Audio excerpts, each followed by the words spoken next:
let's talk about a few differences.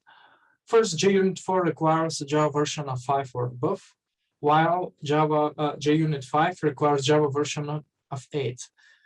JUnit 5 leverages features from Java 8 or later, like Lambda functions, making tests more powerful and easier to maintain. Also, JUnit 5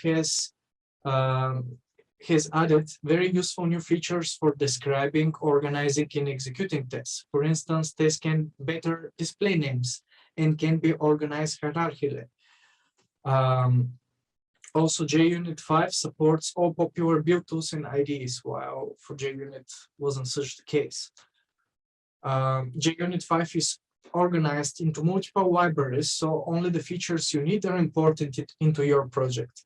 With build systems like Maven and Gradle, you can include only the right libraries quite easy.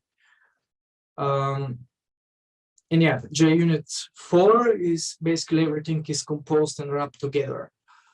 And yeah, JUnit 5 can use more than one extension at a time, which JUnit 4 could not.